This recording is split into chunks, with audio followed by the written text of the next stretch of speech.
है। इस नक्शे में लिम्पियाधुरा, कालापानी और लिपुलेख को नेपाल की सीमा का हिस्सा दिखाया गया है।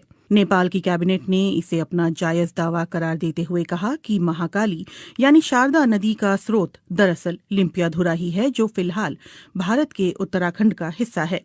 भारत इससे इनकार करता रहा है। नेपाल की कैबिनेट का फैसला भारत की ओर से लिपुलेख इलाके में सीमा सड़क के उद्घाटन के 10 दिनों बाद आया है। लिपुलेख से होकर ही तिब्बत, चीन के मानसरोवर जाने का रास्ता है। इस सड़क के बनाए जाने के बाद नेपाल ने कड़े शब्दों में भारत के कदम का विरोध किया था। भारत के कदम का विरोध काठमांडू में नेपाल की संसद से लेकर काठमांडू की सड़कों तक दिखा। दरअसल 6 महीने पहले भारत ने अपना नया राजनीतिक नक्शा जारी किया था, जिसमें जम्मू और कश्मीर राज्य को 2 केंद्र शासित प्रदेशों जम्मू कश्मीर और लद्दाख के रूप में दिखाया गया था। इस नक्शे में लिम्पियाधुरा, कालापानी और लिपुलेख को भारत का हिस्सा बताया गया था। नेपाल इन इलाकों पर लंबे समय से अपना दावा जताता रहा है। नेपाल के कृषि और सहकारिता मामलों के मंत्री घनश्याम भूसाल ने कांतिपुर टेलीविजन से कहा, ये नई शुरुआत है, लेकिन ये नई बात नहीं है। हम हमेशा से ये कहते आए हैं कि महाकाली नदी के पूरब का हिस्सा नेपाल का है। अब सरकार ने आधिकारिक तौर पर उसे नक्शे में भी शामिल कर लिया है। हालांकि घनश्याम भूसाल ने ये भी कहा है कि इस मसले पर आधिकारिक हल के लिए भारत के साथ कूटनीतिक बातचीत जारी रहेगी। माना जा रहा है कि दोनों देशों के बीच विदेश सचिव स्तर की बातचीत कोविड-19 संकट के खत्म होने के बाद हो सकती है। सोमवार को हुए नेपाली कैबिनेट के फैसले के बाद माना जा रहा है कि नेपाल की सरकार अपने अधिकारियों और स्थानीय निकायों को सरकारी दफ्तरों में इस नए नक्शे के इस्तेमाल के लिए कहेगी। इस नक्शे को शैक्षणिक संस्थानों में भी पढ़ाया जाएगा और दूसरे साझेदारों के साथ शेयर किया जाएगा। कालापानी और गुंजी के रास्ते लिपुलेख तक नई सड़क के उद्घाटन के भारत के एकतरफा फैसले के बाद नेपाल ने कालापानी और लिपुलेख क्षेत्रों पर अपने पुराने दावों को फिर दोहराया और काठमांडू में भारत के राजदूत और भारतीय विदेश मंत्रालय को नेपाल की चिंताओं से अवगत कराया था। इससे पहले नेपाल ने कहा था कि भारत ने जिस सड़क का निर्माण उसकी जमीन पर किया है, वो जमीन भारत को लीज पर तो दी जा सकती है, लेकिन उस पर दावा नहीं छोड़ा जा सकता। बुधवार को लिपुलेख विवाद पर नेपाल के प्रधानमंत्री केपी शर्मा ओली ने एक सर्वदलीय बैठक बुलाई थी, जिसमें पूर्व प्रधानमंत्रियों ने भी हिस्सा लिया था। लिपुलेख वो इलाका है जो चीन, नेपाल और भारत की सीमाओं से लगता है। लिपुलेख में कथित अतिक्रमण के मुद्दे को लेकर नेपाल में भारत विरोधी प्रदर्शनों का सिलसिला भी जारी है। नेपाल के प्रधानमंत्री केपी शर्मा ओली की सरकार ने इस सिलसिले में भारत के समक्ष लिपुलेख इलाके पर नेपाल के दावे को दोहराते हुए कड़े शब्दों में कूटनीतिक विरोध दर्ज कराया है। उत्तराखंड के धारचूला के पूरब में महाकाली नदी के किनारे नेपाल का दारचूला जिला पड़ता है। महाकाली नदी नेपाल भारत की सीमा के तौर पर भी काम करती है। नेपाल सरकार का कहना है कि भारत ने उसके लिपुलेख इलाके में 22 किलोमीटर लंबी सड़क का निर्माण किया है। नेपाल ने पहले भी साल 2019 के नवंबर में भारत के समक्ष अपना विरोध जताया था। साल 2015 में जब चीन और भारत के बीच व्यापार और वाणिज्य को बढ़ावा देने के लिए समझौता हुआ था, तब भी नेपाल ने दोनों देशों के समक्ष आधिकारिक रूप से अपना विरोध दर्ज कराया था।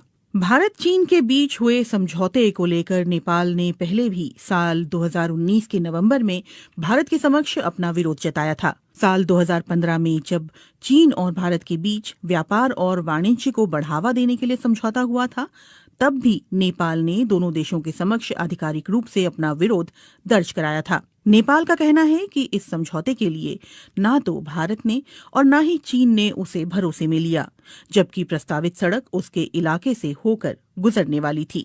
इस सप्ताह जब काठमांडू में भारत विरोधी प्रदर्शन अपने चरम पर थे, तो नेपाल ने बुधवार को एक और बड़ा फैसला किया।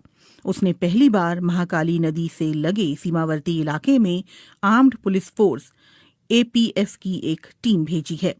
कालापानी से लगे छांगरू गांव में एपीएफ ने एक सीमा चौकी स्थापित की है। एपीएफ का ढांचा भारत के सशस्त्र सीमा बल और भारत तिब्बत सीमा पुलिस की तरह ही है।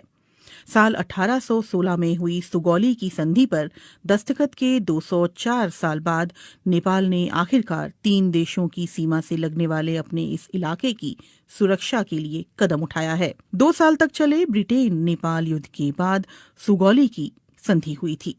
जिसके तहत महाकाली नदी के पश्चिमी इलाके की जीती हुई जमीन पर नेपाल को अपना कब्जा छोड़ना पड़ा था। कालापानी विवाद के बाद इस सप्ताह लिपुलेख को लेकर काठमांडू में हुए विरोध प्रदर्शन और भारत नेपाल के कूटनीतिक घमासान से एक बार फिर दोनों देशों के संबंधों में खटास आ गई है। हालांकि विवाद के कुछ एक मुद्दों को छोड़ दें तो दोनों देशों के संबंध हाल के समय में तकरीबन मधुर ही रहे हैं।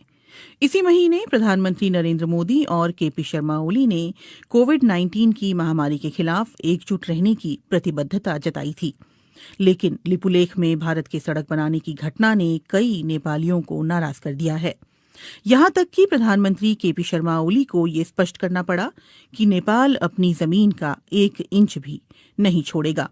ऐसे में सवाल उठता है कि अचानक पैदा हुए लिपुलेख विवाद के कारण क्या भारत नेपाल मैत्री खत्म हो जाएगी? महाकाली नदी के उद्गम वाला ये पहाड़ी इलाका नेपाल के लिए इतना महत्वपूर्ण क्यों है? और ये सवाल भी उतना ही मायने रखता है कि लिपुलेख भारत के लिए भी रणनीतिक दृष्टि से इतना अहम क्यों है? नेपाल भारत संबंधों पर कई भारतीय विश्लेषकों का कहना है कि सभ्यता, संस्कृति, इतिहास और भूगोल की दृष्टि से कोई भी दो देश इतनी नजदीकी नहीं रखते हैं जितने कि भारत और नेपाल हैं। लेकिन 1800 किलोमीटर लंबी सीमा पर दोनों देशों के दरमियान कभी न खत्म होने वाले कई सीमा विवाद भी हैं। दोनों देशों की सरहद ज्यादातर खुली हुई और आड़ी तिरछी भी है।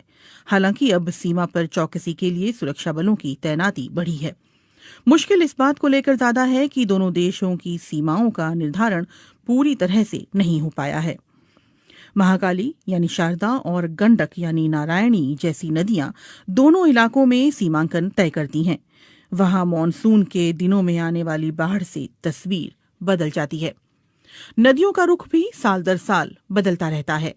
कई जगहों पर तो सीमा तय करने वाले पुराने खंभे अभी भी खड़े हैं, लेकिन स्थानीय लोग भी उनकी कद्र नहीं करते। सामान्य परिस्थितियों में लोगों का एक देश से दूसरे देश आना जाना लगा रहता है। भारत और नेपाल के सर्वे अधिकारी और टेक्नीशियंस सालों की साझा कोशिश के बावजूद अभी तक कोई ऐसा नक्शा नहीं बना पाए हैं जिस पर दोनों देश सहमत हों। नेपाल के सर्वे विभाग के पूर्व महानिदेशक बुद्धिनारायण श्रेष्ठ की रिपोर्ट के मुताबिक साल 1850 और 1856 में भारत और नेपाली अधिकारियों ने मिलकर एक नक्शा तैयार किया था। बुद्धिनारायण श्रेष्ठ के मुताबिक महाकाली नदी लिम्पियाधुरा कालापानी से उत्तर पश्चिम में 16 किलोमीटर दूर से निकलती है और सुगौली की संधि में इस नदी को दोनों देशों की सरहद करार दिया गया था।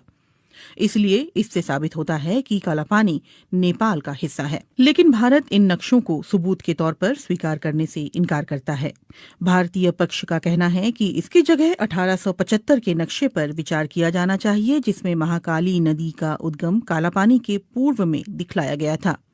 गौरतलब है कि 1875 के नक्शे पर नेपाल के दस्तखत नहीं हैं। काठमांडू में इस मामले पर जानकारी रखने वाले अधिकारियों का कहना है कि नेपाल और भारत की सीमा के निर्धारण का काम ज्यादातर पूरा कर लिया गया है। हालांकि नदी वाले इलाकों में ये काम पूरा नहीं हो पाया है। नेपाल की पश्चिमी सीमा पर महाकाली नदी और दक्षिणी सीमा पर गंडक नदी दोनों देशों की सीमा निर्धारण करती है, लेकिन यहाँ नक्शा तय करने का काम अभी भी अधूरा है।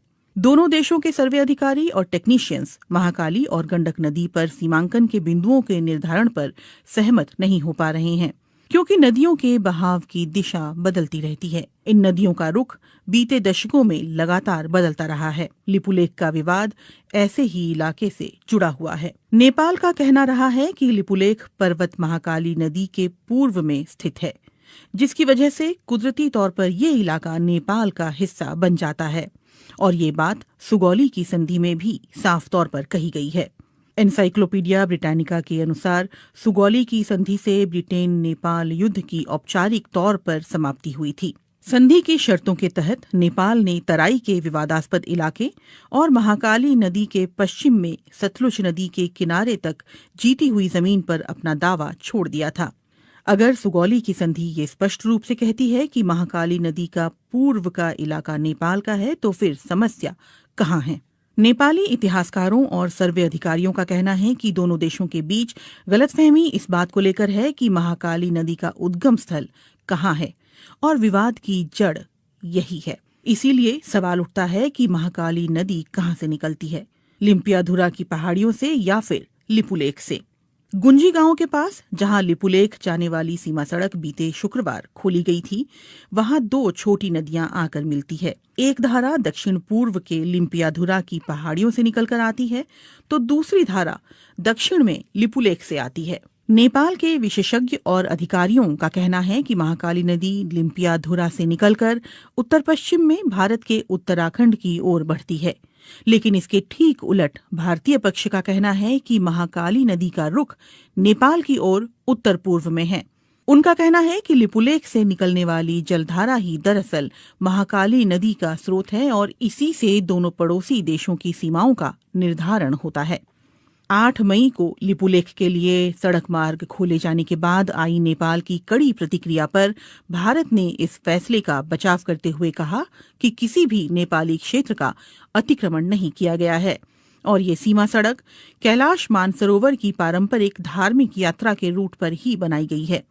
लेकिन नेपाली इतिहासकारों, अधिकारियों और जहां से भारत ने 8 मई को लिपुलेख जाने वाली सड़क का रास्ता खोला है, यानी गुंजी गांव के लोगों का ये कहना है कि नेपाली पक्ष के पास इस बात को लेकर पर्याप्त सबूत हैं कि सुगौली की संधि के अनुसार लिपुलेख और उस इलाके के कई गांव नेपाली क्षेत्र में आते हैं। विवाद दूसरे इलाकों को लेकर भी है। नेपाल की सरकार लगातार इस बात पर जोर देती रही है कि लिपुलेख और गुंजी गांव के अलावा भारत ने महाकाली नदी के उत्तर में उससे लगे कई इलाकों पर भी अपना कब्जा कर रखा है, जिसमें कालापानी भी शामिल है।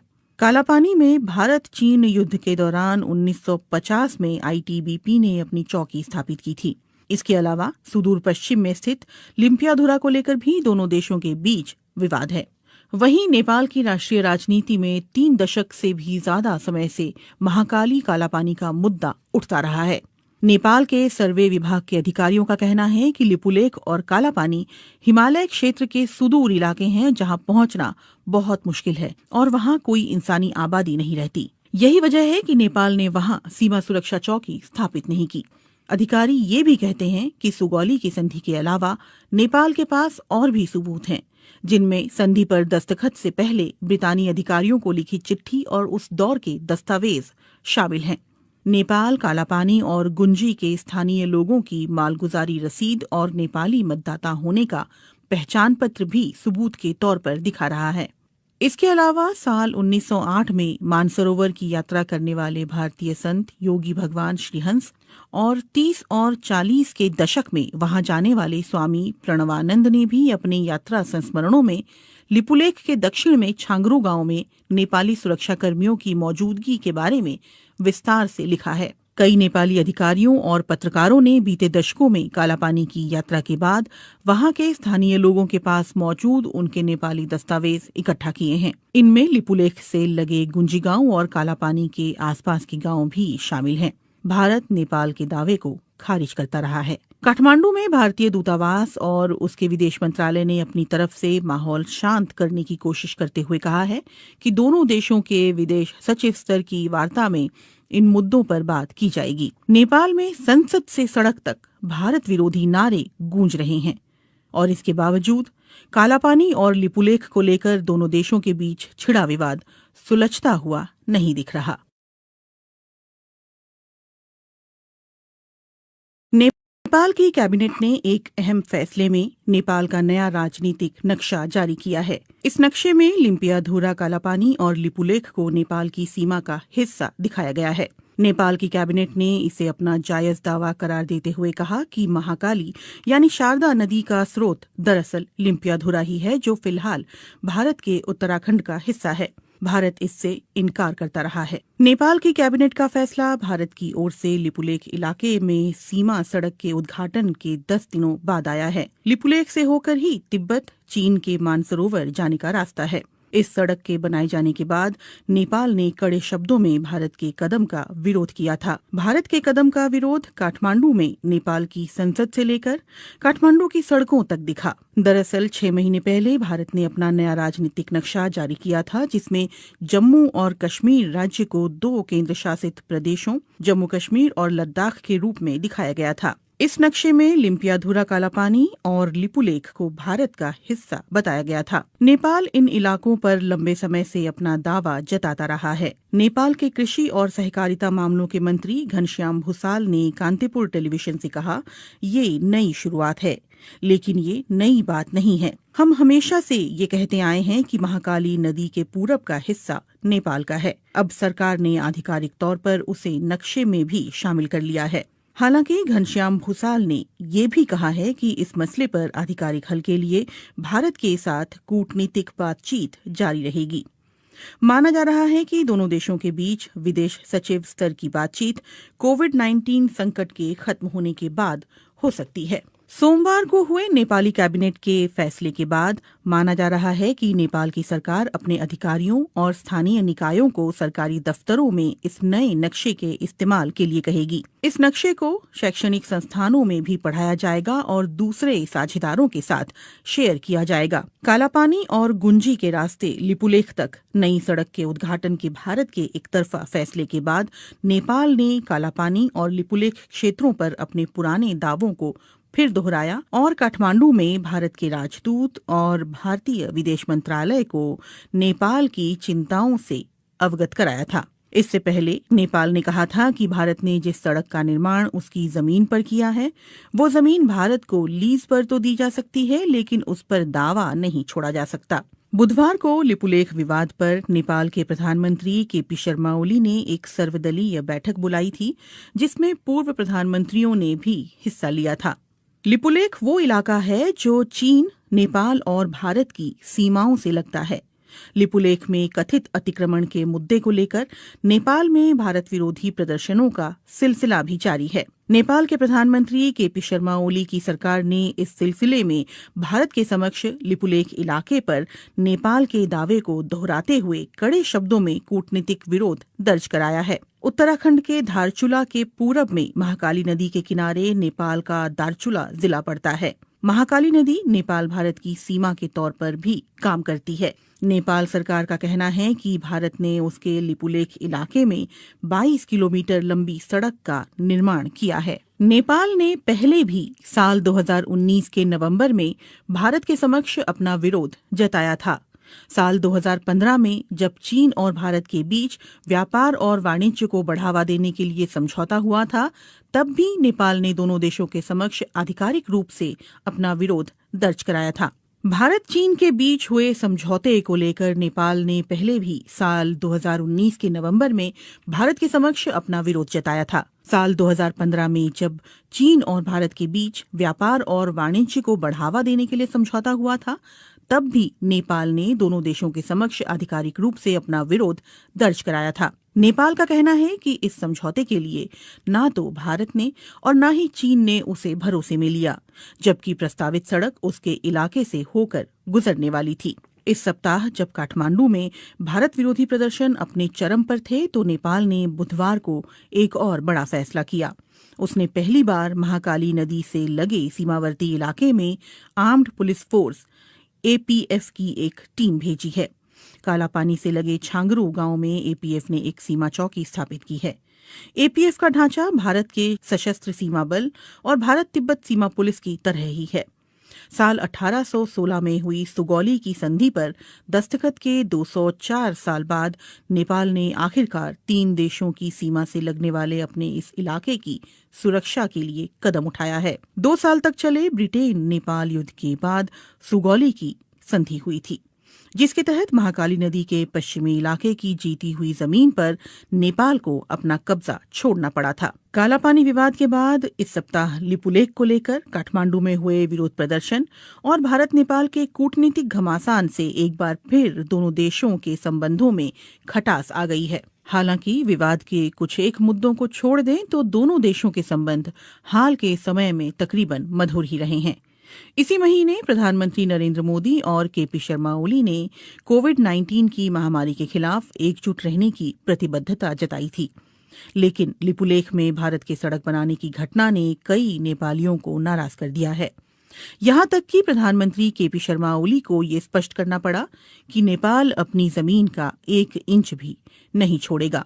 ऐसे में सवाल उठता है कि अचानक पैदा हुए लिपुलेख विवाद के कारण क्या भारत नेपाल मैत्री खत्म हो जाएगी? महाकाली नदी के उद्गम वाला ये पहाड़ी इलाका नेपाल के लिए इतना महत्वपूर्ण क्यों है? और ये सवाल भी उतना ही मायने रखता है कि लिपुलेख भारत के लिए भी रणनीतिक दृष्टि से इतना अहम क्यों है? नेपाल भारत संबंधों पर कई भारतीय विश्लेषकों का कहना है कि सभ्यता, संस्कृति, इतिहास और भूगोल की दृष्टि से कोई भी दो देश इतनी नजदीकी नहीं रखते हैं जितने कि भारत और नेपाल हैं। लेकिन 1800 किलोमीटर लंबी सीमा पर दोनों देशों के दरमियान कभी न खत्म होने वाले कई सीमा विवाद भी हैं। दोनों देशों की सरहद ज्यादातर खुली हुई और आड़ी तिरछी भी है। हालांकि अब सीमा पर चौकसी के लिए सुरक्षा बलों की तैनाती बढ़ी है। मुश्किल इस बात को लेकर ज्यादा है कि दोनों देशों की सीमाओं का निर्धारण पूरी तरह से नहीं हो पाया है। महाकाली यानी शारदा और गंडक यानी नारायणी जैसी नदियां दोनों इलाकों में सीमांकन तय करती हैं। वहां मॉनसून के दिनों में आने वाली बाढ़ से तस्वीर बदल जाती है। नदियों का रुख भी साल दर साल बदलता रहता है।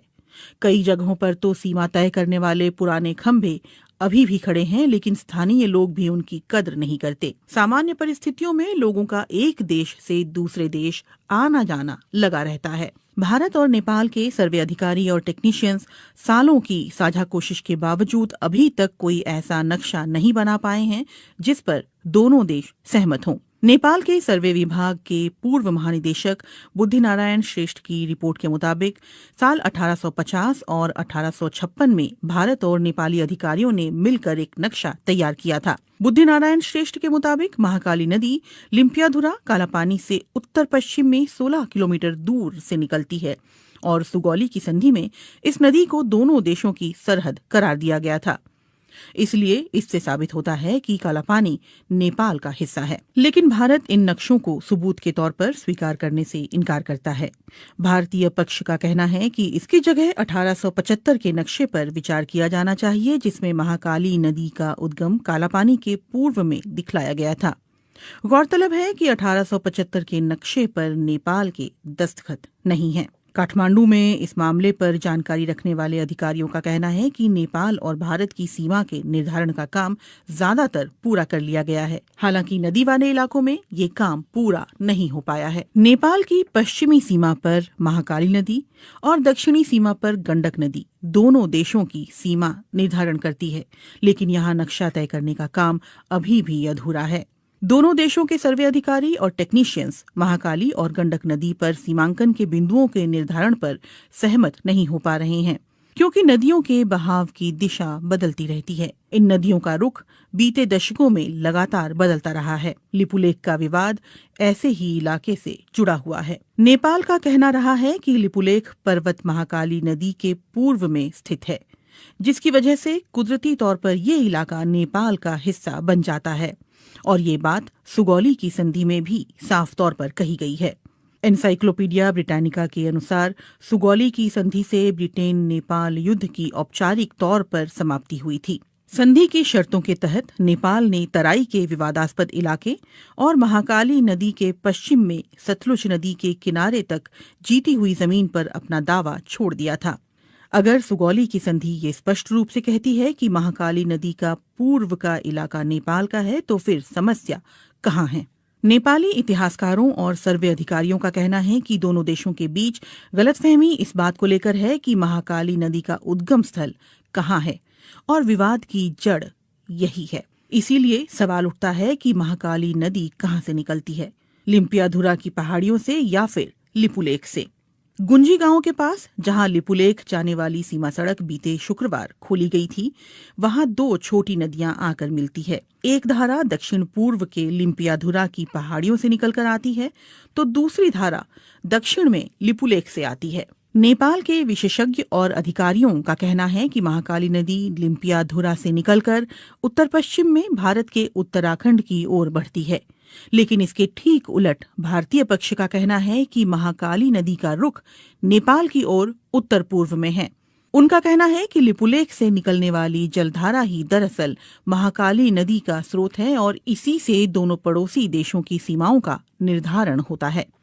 8 मई को लिपुलेख के लिए सड़क मार्ग खोले जाने के बाद आई नेपाल की कड़ी प्रतिक्रिया पर भारत ने इस फैसले का बचाव करते हुए कहा कि किसी भी नेपाली क्षेत्र का अतिक्रमण नहीं किया गया है और ये सीमा सड़क कैलाश मानसरोवर की पारंपरिक धार्मिक यात्रा के रूट पर ही बनाई गई है।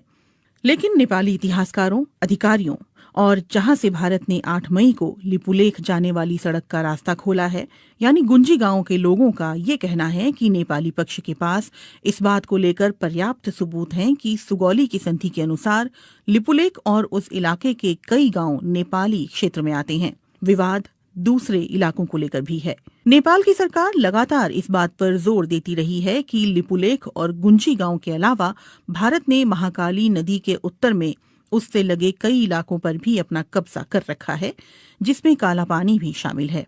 कालापानी में भारत चीन युद्ध के दौरान 1950 में आईटीबीपी ने अपनी चौकी स्थापित की थी। इसके अलावा सुदूर पश्चिम में स्थित लिम्पियाधुरा को लेकर भी दोनों देशों के बीच विवाद है। वहीं नेपाल की राष्ट्रीय राजनीति में 3 दशक से भी ज्यादा समय से महाकाली कालापानी का मुद्दा उठता रहा है। नेपाल के सर्वे विभाग के अधिकारियों का कहना है कि लिपुलेख और कालापानी हिमालय क्षेत्र के सुदूर इलाके हैं जहां पहुंचना बहुत मुश्किल है और वहां कोई इंसानी आबादी नहीं रहती। यही वजह है कि नेपाल ने वहां सीमा सुरक्षा चौकी स्थापित नहीं की।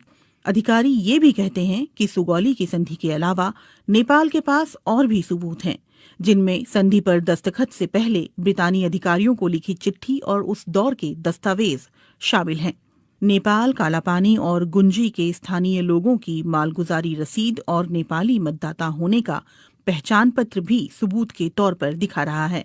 इसके अलावा साल 1908 में मानसरोवर की यात्रा करने वाले भारतीय संत योगी भगवान श्रीहंस और 30 और 40 के दशक में वहां जाने वाले स्वामी प्रणवानंद ने भी अपने यात्रा संस्मरणों में लिपुलेख के दक्षिण में छांगरू गांव में नेपाली सुरक्षा कर्मियों की मौजूदगी के बारे में विस्तार से लिखा है। कई नेपाली अधिकारियों और पत्रकारों ने बीते दशकों में कालापानी की यात्रा के बाद वहां के स्थानीय लोगों के पास मौजूद उनके नेपाली दस्तावेज इकट्ठा किए हैं। इनमें लिपुलेख से लगे गुंजी गांव और कालापानी के आसपास के गांव भी शामिल हैं।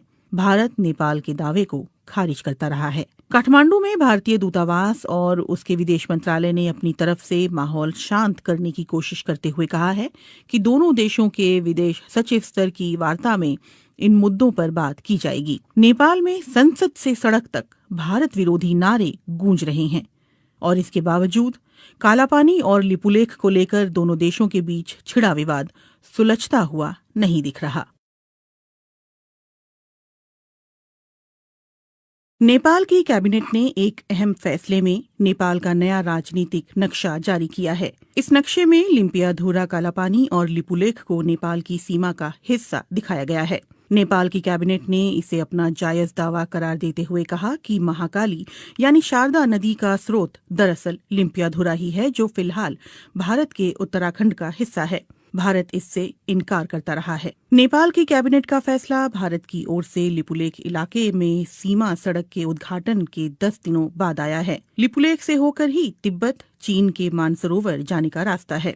इस सड़क के बनाए जाने के बाद नेपाल ने कड़े शब्दों में भारत के कदम का विरोध किया था। भारत के कदम का विरोध काठमांडू में नेपाल की संसद से लेकर काठमांडू की सड़कों तक दिखा। दरअसल 6 महीने पहले भारत ने अपना नया राजनीतिक नक्शा जारी किया था, जिसमें जम्मू और कश्मीर राज्य को 2 केंद्र शासित प्रदेशों जम्मू कश्मीर और लद्दाख के रूप में दिखाया गया था। इस नक्शे में लिम्पियाधुरा कालापानी और लिपुलेख को भारत का हिस्सा बताया गया था। नेपाल इन इलाकों पर लंबे समय से अपना दावा जताता रहा है। नेपाल के कृषि और सहकारिता मामलों के मंत्री घनश्याम भूसाल ने कांतिपुर टेलीविजन से कहा, ये नई शुरुआत है, लेकिन ये नई बात नहीं है। हम हमेशा से ये कहते आए हैं कि महाकाली नदी के पूरब का हिस्सा नेपाल का है। अब सरकार ने आधिकारिक तौर पर उसे नक्शे में भी शामिल कर लिया है। हालांकि घनश्याम भूसाल ने ये भी कहा है कि इस मसले पर आधिकारिक हल के लिए भारत के साथ कूटनीतिक बातचीत जारी रहेगी।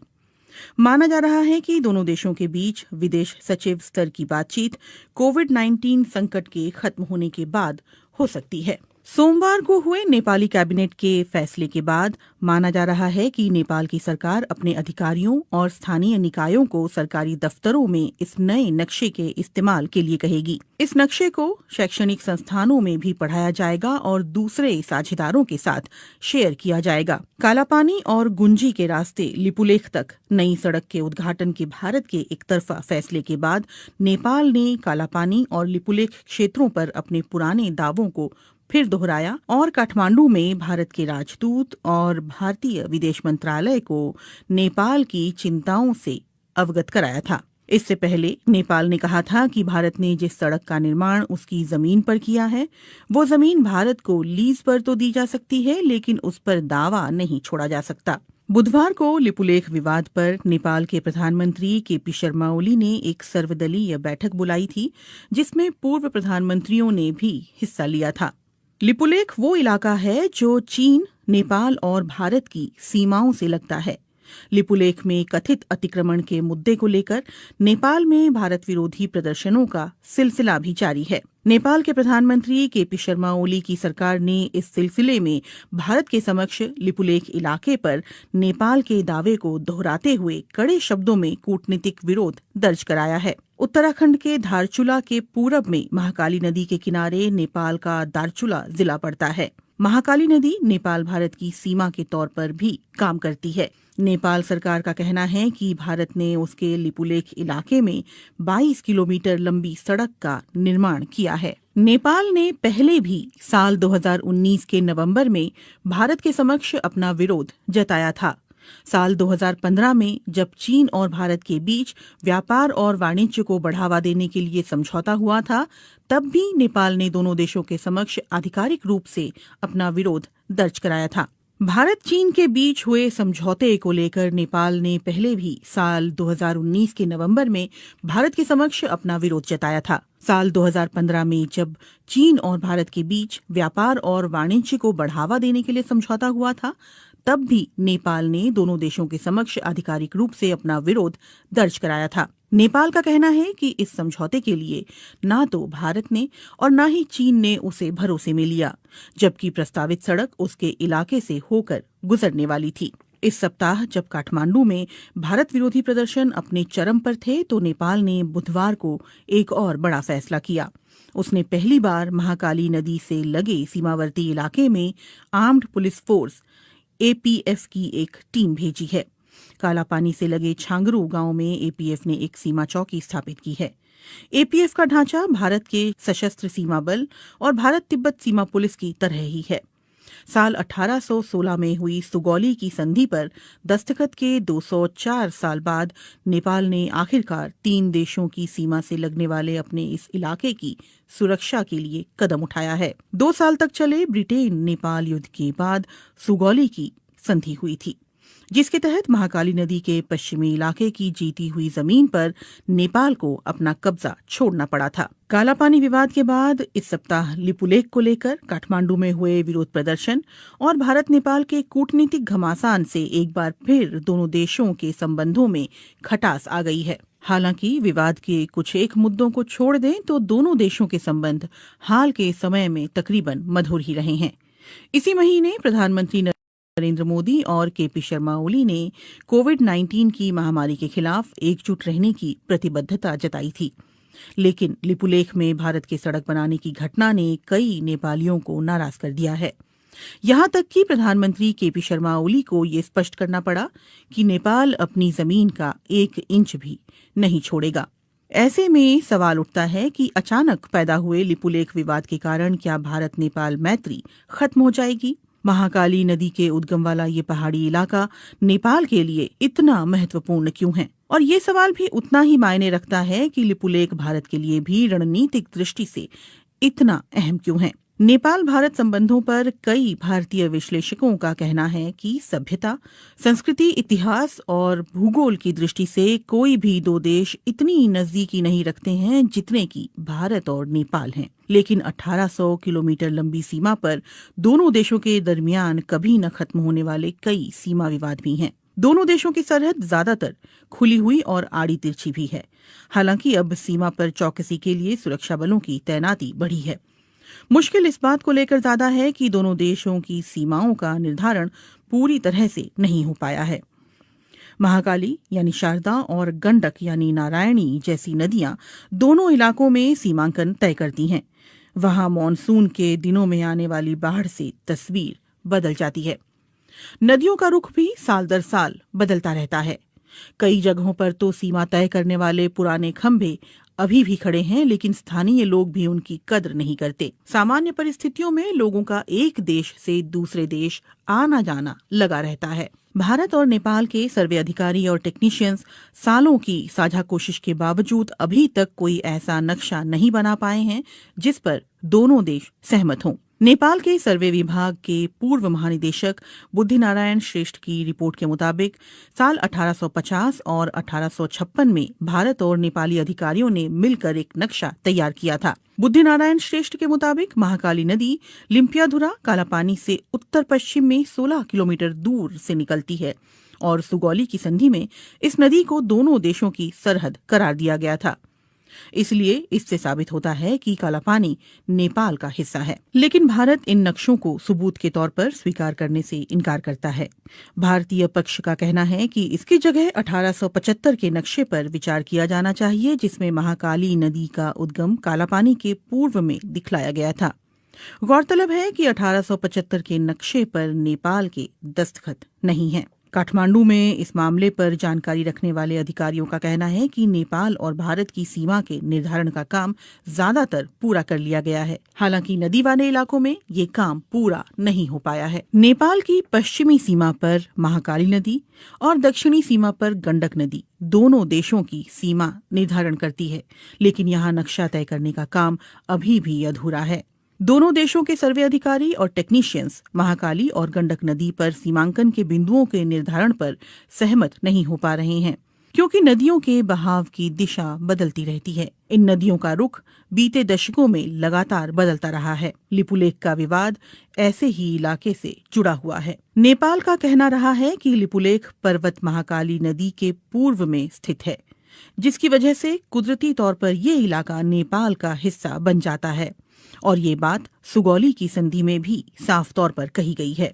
एनसाइक्लोपीडिया ब्रिटानिका के अनुसार सुगौली की संधि से ब्रिटेन नेपाल युद्ध की औपचारिक तौर पर समाप्ति हुई थी। संधि की शर्तों के तहत नेपाल ने तराई के विवादास्पद इलाके और महाकाली नदी के पश्चिम में सतलुज नदी के किनारे तक जीती हुई जमीन पर अपना दावा छोड़ दिया था। अगर सुगौली की संधि ये स्पष्ट रूप से कहती है कि महाकाली नदी का पूर्व का इलाका नेपाल का है, तो फिर समस्या कहाँ है? नेपाली इतिहासकारों और सर्वे अधिकारियों का कहना है कि दोनों देशों के बीच गलतफहमी इस बात को लेकर है कि महाकाली नदी का उद्गम स्थल कहाँ है, और विवाद की जड़ यही है। इसीलिए सवाल उठता है कि महाकाली नदी कहाँ से निकलती है, लिम्पियाधुरा की पहाड़ियों से या फिर लिपुलेख से। गुंजी गांव के पास जहां लिपुलेख जाने वाली सीमा सड़क बीते शुक्रवार खोली गई थी, वहां दो छोटी नदियां आकर मिलती है। एक धारा दक्षिण पूर्व के लिम्पियाधुरा की पहाड़ियों से निकलकर आती है, तो दूसरी धारा दक्षिण में लिपुलेख से आती है। नेपाल के विशेषज्ञ और अधिकारियों का कहना है कि महाकाली नदी लिम्पियाधुरा से निकलकर उत्तर पश्चिम में भारत के उत्तराखंड की ओर बढ़ती है, लेकिन इसके ठीक उलट भारतीय पक्ष का कहना है कि महाकाली नदी का रुख नेपाल की ओर उत्तर पूर्व में है। उनका कहना है कि लिपुलेख से निकलने वाली जलधारा ही दरअसल महाकाली नदी का स्रोत है और इसी से दोनों पड़ोसी देशों की सीमाओं का निर्धारण होता है। 8 मई को लिपुलेख के लिए सड़क मार्ग खोले जाने के बाद आई नेपाल की कड़ी प्रतिक्रिया पर भारत ने इस फैसले का बचाव करते हुए कहा कि किसी भी नेपाली क्षेत्र का अतिक्रमण नहीं किया गया है और ये सीमा सड़क कैलाश मानसरोवर की पारंपरिक धार्मिक यात्रा के रूट पर ही बनाई गई है। लेकिन नेपाली इतिहासकारों, अधिकारियों और जहां से भारत ने 8 मई को लिपुलेख जाने वाली सड़क का रास्ता खोला है, यानी गुंजी गांव के लोगों का ये कहना है कि नेपाली पक्ष के पास इस बात को लेकर पर्याप्त सबूत हैं कि सुगौली की संधि के अनुसार लिपुलेख और उस इलाके के कई गांव नेपाली क्षेत्र में आते हैं। विवाद दूसरे इलाकों को लेकर भी है। नेपाल की सरकार लगातार इस बात पर जोर देती रही है कि लिपुलेख और गुंजी गांव के अलावा भारत ने महाकाली नदी के उत्तर में उससे लगे कई इलाकों पर भी अपना कब्जा कर रखा है, जिसमें काला पानी भी शामिल है। कालापानी में भारत चीन युद्ध के दौरान 1950 में आईटीबीपी ने अपनी चौकी स्थापित की थी। इसके अलावा सुदूर पश्चिम में स्थित लिम्पियाधुरा को लेकर भी दोनों देशों के बीच विवाद है। वहीं नेपाल की राष्ट्रीय राजनीति में 3 दशक से भी ज्यादा समय से महाकाली कालापानी का मुद्दा उठता रहा है। नेपाल के सर्वे विभाग के अधिकारियों का कहना है कि लिपुलेख और कालापानी हिमालय क्षेत्र के सुदूर इलाके हैं जहां पहुंचना बहुत मुश्किल है और वहां कोई इंसानी आबादी नहीं रहती। यही वजह है कि नेपाल ने वहां सीमा सुरक्षा चौकी स्थापित नहीं की। अधिकारी ये भी कहते हैं कि सुगौली की संधि के अलावा नेपाल के पास और भी सबूत हैं, जिनमें संधि पर दस्तखत से पहले ब्रितानी अधिकारियों को लिखी चिट्ठी और उस दौर के दस्तावेज शामिल हैं। नेपाल कालापानी और गुंजी के स्थानीय लोगों की मालगुजारी रसीद और नेपाली मतदाता होने का पहचान पत्र भी सबूत के तौर पर दिखा रहा है। इसके अलावा साल 1908 में मानसरोवर की यात्रा करने वाले भारतीय संत योगी भगवान श्रीहंस और 30 और 40 के दशक में वहां जाने वाले स्वामी प्रणवानंद ने भी अपने यात्रा संस्मरणों में लिपुलेख के दक्षिण में छांगरू गांव में नेपाली सुरक्षा कर्मियों की मौजूदगी के बारे में विस्तार से लिखा है। कई नेपाली अधिकारियों और पत्रकारों ने बीते दशकों में कालापानी की यात्रा के बाद वहां के स्थानीय लोगों के पास मौजूद उनके नेपाली दस्तावेज इकट्ठा किए हैं। इनमें लिपुलेख से लगे गुंजी गांव और कालापानी के आसपास के गांव भी शामिल हैं। भारत नेपाल के दावे को खारिज करता रहा है। काठमांडू में भारतीय दूतावास और उसके विदेश मंत्रालय ने अपनी तरफ से माहौल शांत करने की कोशिश करते हुए कहा है कि दोनों देशों के विदेश सचिव स्तर की वार्ता में इन मुद्दों पर बात की जाएगी। नेपाल में संसद से सड़क तक भारत विरोधी नारे गूंज रहे हैं और इसके बावजूद कालापानी और लिपुलेख को लेकर दोनों देशों के बीच छिड़ा विवाद सुलझता हुआ नहीं दिख रहा। नेपाल की कैबिनेट ने एक अहम फैसले में नेपाल का नया राजनीतिक नक्शा जारी किया है। इस नक्शे में लिम्पियाधुरा कालापानी और लिपुलेख को नेपाल की सीमा का हिस्सा दिखाया गया है। नेपाल की कैबिनेट ने इसे अपना जायज दावा करार देते हुए कहा कि महाकाली यानी शारदा नदी का स्रोत दरअसल लिम्पियाधुरा ही है, जो फिलहाल भारत के उत्तराखंड का हिस्सा है। भारत इससे इनकार करता रहा है। नेपाल की कैबिनेट का फैसला भारत की ओर से लिपुलेख इलाके में सीमा सड़क के उद्घाटन के 10 दिनों बाद आया है। लिपुलेख से होकर ही तिब्बत चीन के मानसरोवर जाने का रास्ता है। इस सड़क के बनाए जाने के बाद नेपाल ने कड़े शब्दों में भारत के कदम का विरोध किया था। भारत के कदम का विरोध काठमांडू में नेपाल की संसद से लेकर काठमांडू की सड़कों तक दिखा। दरअसल 6 महीने पहले भारत ने अपना नया राजनीतिक नक्शा जारी किया था, जिसमें जम्मू और कश्मीर राज्य को 2 केंद्र शासित प्रदेशों जम्मू कश्मीर और लद्दाख के रूप में दिखाया गया था। इस नक्शे में लिम्पियाधुरा कालापानी और लिपुलेख को भारत का हिस्सा बताया गया था। नेपाल इन इलाकों पर लंबे समय से अपना दावा जताता रहा है। नेपाल के कृषि और सहकारिता मामलों के मंत्री घनश्याम भूसाल ने कांतिपुर टेलीविजन से कहा, ये नई शुरुआत है, लेकिन ये नई बात नहीं है। हम हमेशा से ये कहते आए हैं कि महाकाली नदी के पूरब का हिस्सा नेपाल का है। अब सरकार ने आधिकारिक तौर पर उसे नक्शे में भी शामिल कर लिया है। हालांकि घनश्याम भूसाल ने ये भी कहा है कि इस मसले पर आधिकारिक हल के लिए भारत के साथ कूटनीतिक बातचीत जारी रहेगी। माना जा रहा है कि दोनों देशों के बीच विदेश सचिव स्तर की बातचीत कोविड-19 संकट के खत्म होने के बाद हो सकती है। सोमवार को हुए नेपाली कैबिनेट के फैसले के बाद माना जा रहा है कि नेपाल की सरकार अपने अधिकारियों और स्थानीय निकायों को सरकारी दफ्तरों में इस नए नक्शे के इस्तेमाल के लिए कहेगी। इस नक्शे को शैक्षणिक संस्थानों में भी पढ़ाया जाएगा और दूसरे साझेदारों के साथ शेयर किया जाएगा। कालापानी और गुंजी के रास्ते लिपुलेख तक नई सड़क के उद्घाटन के भारत के एक तरफा फैसले के बाद नेपाल ने कालापानी और लिपुलेख क्षेत्रों पर अपने पुराने दावों को फिर दोहराया और काठमांडू में भारत के राजदूत और भारतीय विदेश मंत्रालय को नेपाल की चिंताओं से अवगत कराया था। इससे पहले नेपाल ने कहा था कि भारत ने जिस सड़क का निर्माण उसकी जमीन पर किया है, वो जमीन भारत को लीज पर तो दी जा सकती है, लेकिन उस पर दावा नहीं छोड़ा जा सकता। बुधवार को लिपुलेख विवाद पर नेपाल के प्रधानमंत्री केपी शर्मा ओली ने एक सर्वदलीय बैठक बुलाई थी, जिसमें पूर्व प्रधानमंत्रियों ने भी हिस्सा लिया था। लिपुलेख वो इलाका है जो चीन, नेपाल और भारत की सीमाओं से लगता है। लिपुलेख में कथित अतिक्रमण के मुद्दे को लेकर नेपाल में भारत विरोधी प्रदर्शनों का सिलसिला भी जारी है। नेपाल के प्रधानमंत्री केपी शर्मा ओली की सरकार ने इस सिलसिले में भारत के समक्ष लिपुलेख इलाके पर नेपाल के दावे को दोहराते हुए कड़े शब्दों में कूटनीतिक विरोध दर्ज कराया है। उत्तराखंड के धारचूला के पूरब में महाकाली नदी के किनारे नेपाल का दारचूला जिला पड़ता है। महाकाली नदी नेपाल भारत की सीमा के तौर पर भी काम करती है। नेपाल सरकार का कहना है कि भारत ने उसके लिपुलेख इलाके में 22 किलोमीटर लंबी सड़क का निर्माण किया है। नेपाल ने पहले भी साल 2019 के नवंबर में भारत के समक्ष अपना विरोध जताया था। साल 2015 में जब चीन और भारत के बीच व्यापार और वाणिज्य को बढ़ावा देने के लिए समझौता हुआ था, तब भी नेपाल ने दोनों देशों के समक्ष आधिकारिक रूप से अपना विरोध दर्ज कराया था। भारत चीन के बीच हुए समझौते को लेकर नेपाल ने पहले भी साल 2019 के नवंबर में भारत के समक्ष अपना विरोध जताया था। साल 2015 में जब चीन और भारत के बीच व्यापार और वाणिज्य को बढ़ावा देने के लिए समझौता हुआ था, तब भी नेपाल ने दोनों देशों के समक्ष आधिकारिक रूप से अपना विरोध दर्ज कराया था। नेपाल का कहना है कि इस समझौते के लिए ना तो भारत ने और ना ही चीन ने उसे भरोसे में लिया, जबकि प्रस्तावित सड़क उसके इलाके से होकर गुजरने वाली थी। इस सप्ताह जब काठमांडू में भारत विरोधी प्रदर्शन अपने चरम पर थे, तो नेपाल ने बुधवार को एक और बड़ा फैसला किया। उसने पहली बार महाकाली नदी से लगे सीमावर्ती इलाके में आर्म्ड पुलिस फोर्स एपीएफ की एक टीम भेजी है। कालापानी से लगे छांगरू गांव में एपीएफ ने एक सीमा चौकी स्थापित की है। एपीएफ का ढांचा भारत के सशस्त्र सीमा बल और भारत तिब्बत सीमा पुलिस की तरह ही है।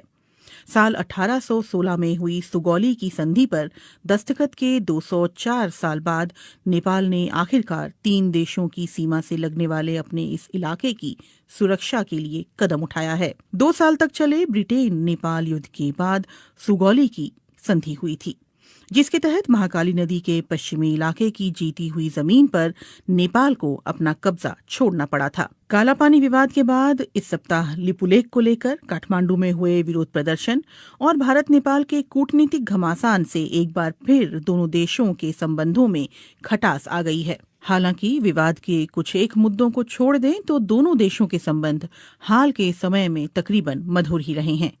इसी महीने प्रधानमंत्री नरेंद्र मोदी और केपी शर्मा ओली ने कोविड-19 की महामारी के खिलाफ एकजुट रहने की प्रतिबद्धता जताई थी, लेकिन लिपुलेख में भारत के सड़क बनाने की घटना ने कई नेपालियों को नाराज कर दिया है। यहां तक कि प्रधानमंत्री केपी शर्मा ओली को ये स्पष्ट करना पड़ा कि नेपाल अपनी जमीन का 1 इंच भी नहीं छोड़ेगा। ऐसे में सवाल उठता है कि अचानक पैदा हुए लिपुलेख विवाद के कारण क्या भारत नेपाल मैत्री खत्म हो जाएगी? महाकाली नदी के उद्गम वाला ये पहाड़ी इलाका नेपाल के लिए इतना महत्वपूर्ण क्यों है? और ये सवाल भी उतना ही मायने रखता है कि लिपुलेख भारत के लिए भी रणनीतिक दृष्टि से इतना अहम क्यों है? नेपाल भारत संबंधों पर कई भारतीय विश्लेषकों का कहना है कि सभ्यता, संस्कृति, इतिहास और भूगोल की दृष्टि से कोई भी 2 देश इतनी नजदीकी नहीं रखते हैं जितने कि भारत और नेपाल हैं। लेकिन 1800 किलोमीटर लंबी सीमा पर दोनों देशों के दरमियान कभी न खत्म होने वाले कई सीमा विवाद भी हैं। दोनों देशों की सरहद ज्यादातर खुली हुई और आड़ी तिरछी भी है। हालांकि अब सीमा पर चौकसी के लिए सुरक्षा बलों की तैनाती बढ़ी है। मुश्किल इस बात को लेकर ज्यादा है कि दोनों देशों की सीमाओं का निर्धारण पूरी तरह से नहीं हो पाया है।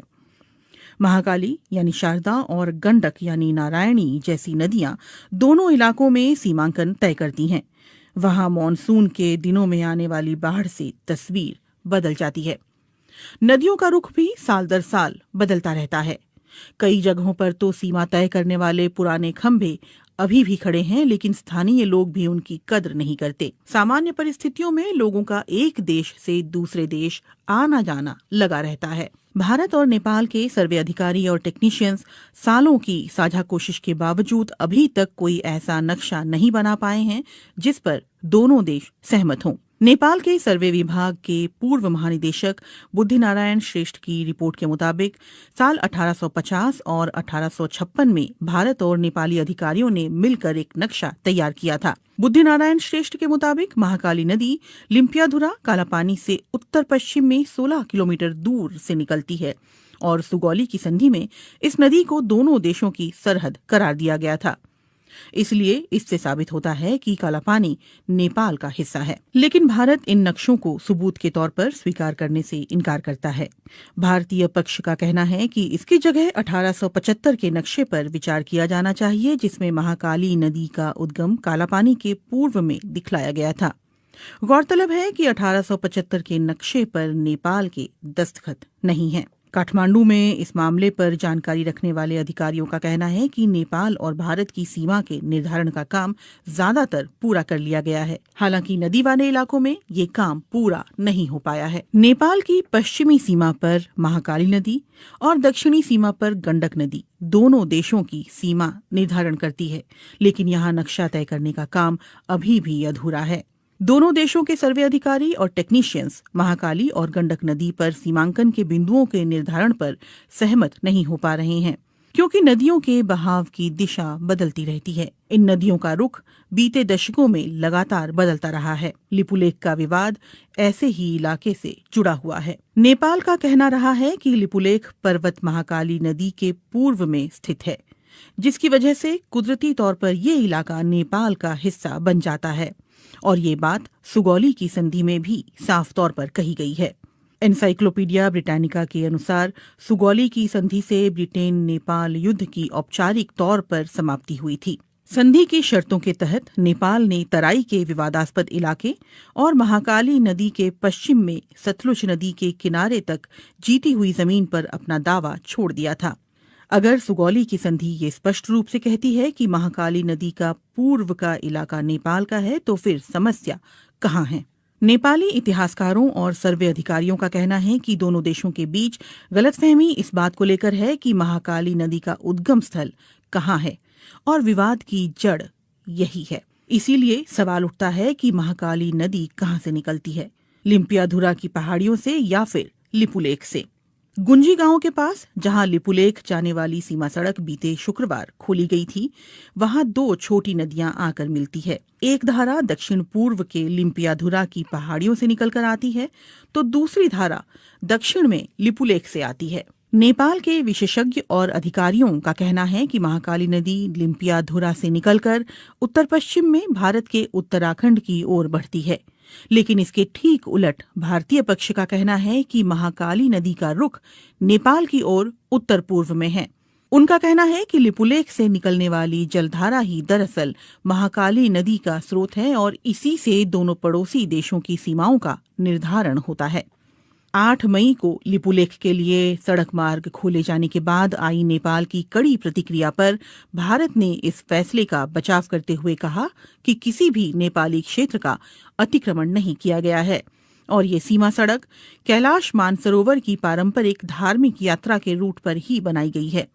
लेकिन नेपाली इतिहासकारों, अधिकारियों और जहां से भारत ने 8 मई को लिपुलेख जाने वाली सड़क का रास्ता खोला है, यानी गुंजी गांव के लोगों का ये कहना है कि नेपाली पक्ष के पास इस बात को लेकर पर्याप्त सबूत हैं कि सुगौली की संधि के अनुसार लिपुलेख और उस इलाके के कई गांव नेपाली क्षेत्र में आते हैं। विवाद दूसरे इलाकों को लेकर भी है। नेपाल की सरकार लगातार इस बात पर जोर देती रही है कि लिपुलेख और गुंजी गांव के अलावा भारत ने महाकाली नदी के उत्तर में उससे लगे कई इलाकों पर भी अपना कब्जा कर रखा है, जिसमें कालापानी भी शामिल है। कालापानी में भारत चीन युद्ध के दौरान 1950 में आईटीबीपी ने अपनी चौकी स्थापित की थी। इसके अलावा सुदूर पश्चिम में स्थित लिम्पियाधुरा को लेकर भी दोनों देशों के बीच विवाद है। वहीं नेपाल की राष्ट्रीय राजनीति में 3 दशक से भी ज्यादा समय से महाकाली कालापानी का मुद्दा उठता रहा है। नेपाल के सर्वे विभाग के अधिकारियों का कहना है कि लिपुलेख और कालापानी हिमालय क्षेत्र के सुदूर इलाके हैं, जहां पहुंचना बहुत मुश्किल है और वहां कोई इंसानी आबादी नहीं रहती। यही वजह है कि नेपाल ने वहां सीमा सुरक्षा चौकी स्थापित नहीं की। अधिकारी ये भी कहते हैं कि सुगौली की संधि के अलावा नेपाल के पास और भी सबूत हैं, जिनमें संधि पर दस्तखत से पहले ब्रितानी अधिकारियों को लिखी चिट्ठी और उस दौर के दस्तावेज शामिल हैं। नेपाल कालापानी और गुंजी के स्थानीय लोगों की मालगुजारी रसीद और नेपाली मतदाता होने का पहचान पत्र भी सबूत के तौर पर दिखा रहा है। इसके अलावा साल 1908 में मानसरोवर की यात्रा करने वाले भारतीय संत योगी भगवान श्रीहंस और 30 और 40 के दशक में वहां जाने वाले स्वामी प्रणवानंद ने भी अपने यात्रा संस्मरणों में लिपुलेख के दक्षिण में छांगरू गांव में नेपाली सुरक्षाकर्मियों की मौजूदगी के बारे में विस्तार से लिखा है। कई नेपाली अधिकारियों और पत्रकारों ने बीते दशकों में कालापानी की यात्रा के बाद वहां के स्थानीय लोगों के पास मौजूद उनके नेपाली दस्तावेज इकट्ठा किए हैं। इनमें लिपुलेख से लगे गुंजी गांव और कालापानी के आसपास के गांव भी शामिल हैं। भारत नेपाल के दावे को खारिज करता रहा है। काठमांडू में भारतीय दूतावास और उसके विदेश मंत्रालय ने अपनी तरफ से माहौल शांत करने की कोशिश करते हुए कहा है कि दोनों देशों के विदेश सचिव स्तर की वार्ता में इन मुद्दों पर बात की जाएगी। नेपाल में संसद से सड़क तक भारत विरोधी नारे गूंज रहे हैं और इसके बावजूद कालापानी और लिपुलेख को लेकर दोनों देशों के बीच छिड़ा विवाद सुलझता हुआ नहीं दिख रहा। नेपाल की कैबिनेट ने एक अहम फैसले में नेपाल का नया राजनीतिक नक्शा जारी किया है। इस नक्शे में लिम्पियाधुरा कालापानी और लिपुलेख को नेपाल की सीमा का हिस्सा दिखाया गया है। नेपाल की कैबिनेट ने इसे अपना जायज दावा करार देते हुए कहा कि महाकाली यानी शारदा नदी का स्रोत दरअसल लिम्पियाधुरा ही है, जो फिलहाल भारत के उत्तराखंड का हिस्सा है। भारत इससे इनकार करता रहा है। नेपाल की कैबिनेट का फैसला भारत की ओर से लिपुलेख इलाके में सीमा सड़क के उद्घाटन के 10 दिनों बाद आया है। लिपुलेख से होकर ही तिब्बत, चीन के मानसरोवर जाने का रास्ता है।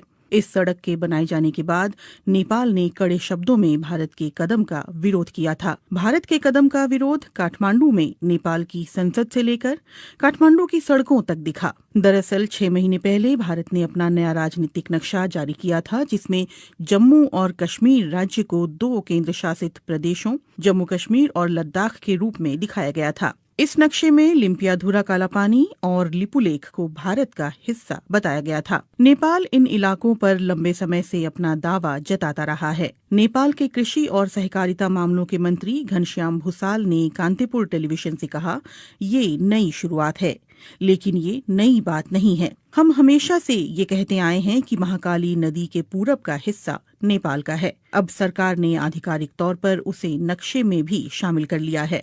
हालांकि घनश्याम भूसाल ने ये भी कहा है कि इस मसले पर आधिकारिक हल के लिए भारत के साथ कूटनीतिक बातचीत जारी रहेगी।